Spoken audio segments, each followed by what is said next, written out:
Ladies and gentlemen, welcome back to the other side of the coin. Let's get stuck into the latest news that's been floating around at Chelsea Football Club. Check this out. First up, Ben Jacobs on Pochettino. The players are enjoying his methods.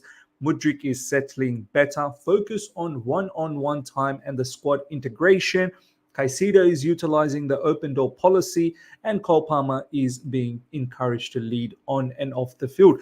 It all seems very lovely jubbly, as Eunice would say. Look, this is great. This is, of course, a positive sign. All we as a fan base are asking is consistency. We had a victory against Brighton, a hard-fought victory, mind you, but that comes off the back of a shambolic performance against Newcastle, and that comes before that in the likes of a very, very good, solid performance, probably the best performance of our season against Manchester City. So this yo-yo style of, up and down trend, this is something that we need to cut out.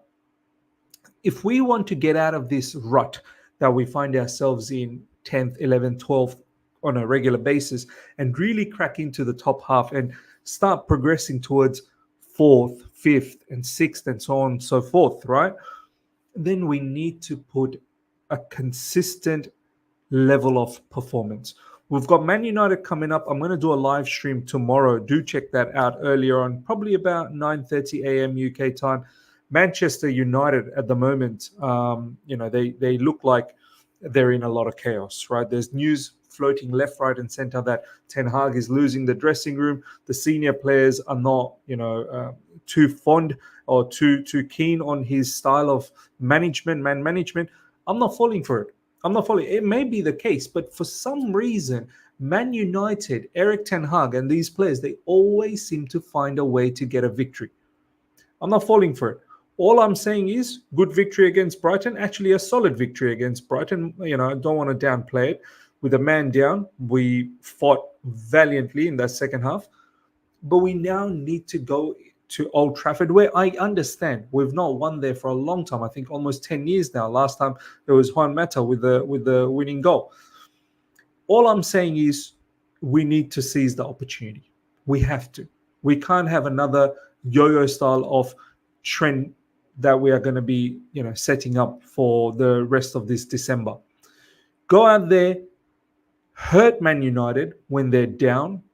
They are definitely hurting at the moment with their start of the season, and they're coming off a very bad loss, you can say. I know the scoreline doesn't state that 1-0, but it is a bad loss for them. They got completely dominated. So I need to see that consistency. So I like all of this conversation from the players being very trustworthy, I suppose. They feel trust in Pochettino, and it seems like the trust is it's been given back. What's that word? Reciprocated. That's it. That's the word that I'm looking for. It's great to see. It's great to see that, but I need to see a lot more consistency. And the more consistency comes into our game, I'm pretty sure all of this stuff that we're reading now, that Mudryk is settling in, Cole Palmer is being encouraged. It's only going to get better and better, and the chemistry between the players and the manager will get better and better. So yeah, let's see what happens, ladies and gentlemen. I'm very keen to see, Mudryk is settling in better. I need to see Mudryk really be implemented in our squad.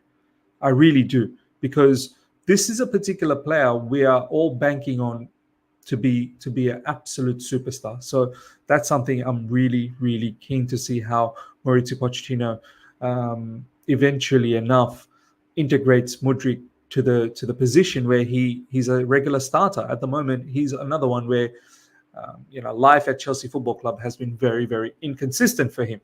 Next up, ladies and gentlemen, Ben Jacobs. There is always pressure at a club like Chelsea, but my understanding remains that Pochettino will be judged at the end of the season in a pre-planned review that will very much be a two-way process. So look, and that absolutely makes sense. As I've always said, I think getting rid of Pochettino when we were going through, and we're still in a bit of a bad patch anyway, it would be premature to get rid of Pochettino now. It would be way, way premature. We have to see where things are by the end of December, start of January. We have to see. We've got a lot of games this month. I'm keen to see how many 3 points we pick up. I think there's 8 matches in the month of December, and we've kicked things off with a win. So there's 7 more matches left in the month of December, and I would love to see out of the 7 matches at least 4 more wins. At least 4 more wins. And I don't think I'm asking for too much. 4 more wins, maybe a couple of draws, and you can have that odd loss, because I know we're in that project phase. I understand that. But I want to see out of the next 7, at least 4 more wins. Anything less than 4, I'm not saying get rid of Maurizio Pochettino, but yeah, I agree. Let's wait till the end of the season to assess exactly where we are in the table, because if it definitely won't look good on the owners, the board, if we end up finishing 10th, 11th, 12th again 2 seasons running. And for Maurizio Pochettino as well, a lot has been invested in the team, even with it being his first season, and having to do all of this with a bunch of new players. There is still a level of standard. There's a standard that we still need to maintain. And I didn't expect Maurizio Pochettino to win the Premier League or anything like that, but I did expect him to make it into Champions League. So, look, that may be a little bit far-fetched at the moment, at least Europa League. And if he doesn't get that, then a serious question does need to be asked. Like, what's going on here? What is actually going on? Once again, it doesn't necessarily have to be sacked, but we do need to set the bar for next season as to, where do we can't just continue in that manner. We have to come to a situation sometime that we have to demand more from the manager. So let's see. But for now, I agree. We do have to wait till the end of this season to review exactly what has gone down. And not just for the manager. I think that comes down to many players as well. Next up, ladies and gentlemen, Chelsea are focusing on Brazil as a priority region for the multi-club model, with an expectation to expand on it in 2024. This comes off as no surprise for me. I think we have been looking at Brazilian teams under this new ownership. They've been focused on, I believe, trying to get... was it Santos? So they were looking at many different clubs to get from Brazil. So yeah, it makes sense that they're going to get a particular club from there. I think they're going to get a club from Portugal as well. There's a lot of Brazilian kids that we're looking on a regular basis to purchase and bolster that youth products that we consistently keep buying. So this comes off of no surprise. I'm keen to see exactly which club we end up buying. Look, there's a lot of gems in South America, and they are they're materializing almost every other day. So I'm not surprised that our owners are looking into South America, more specifically Brazil. Next up, European top clubs are starting to move for Copenhagen's Swedish 18-year-old talent Roony.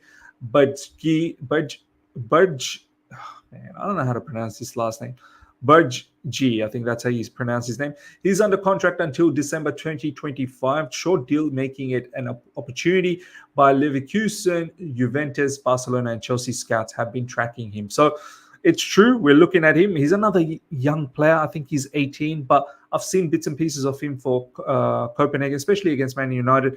He looks like a real talent. He really does. But once again, I mean, what are we going to do with more kids? Like, we've got so many. Some of them, we don't even know what their future holds for Chelsea Football Club.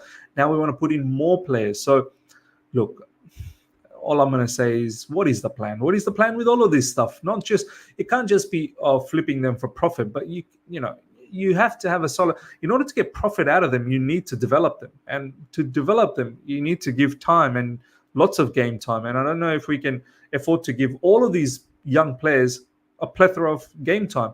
So yeah, but this is obviously the interesting factor, December 2025, because his contract is coming to an end very, very soon. So one to look out for. I think Chelsea will definitely be in the mix. Last but not least, ladies and gentlemen, I think Victor Osimhen would be keen on going to Chelsea. I do think that there is something in the stories that he might choose them. I do believe that. There's a latest podcast from John Obi Mikel, who speaks to Gianfranco Zola, and Zola also tends to think that Osimhen to Chelsea is a big chance indeed. Look, the way the situation is moving at the moment, none of us majority of the fan base, I'll have to say, are not finding much comfort in that striker zone. So once again, I don't see Victor Osimhen happening in the January. I think this is too much of a big transfer to happen in January. Then a lot of groundwork that needs to be made and done. I think this is something definitely we need to look out for the summer. Chelsea's a definite big possibility for Victor Osimhen. And look, he's got the attributes. He really does. And I think with the talent we have around us, we can potentially give him, the service that he deserves to bang in those goals at Chelsea Football Club. And we need a striker that is going to be dominant. You know what I mean? That's going to be scoring a lot of goals. That is going to troubling the opposition defenders. My only thing is, would Osimhen still be keen if we don't make it into European stages? So very important. We finish this season off with some level of European football. Very, very important. So we can attract players like Victor Osimhen and so on and so forth. Ladies and gentlemen, let me know your thoughts about everything we spoke about. Hope you guys have enjoyed this. Smash the like button. And if you're here for the first time, subscribe. I shall see you guys for a live stream tomorrow early morning, as I said, and we will cover the whole Man United story as we're building up to that Man United fixture. Until next time, everyone. Take care and see ya.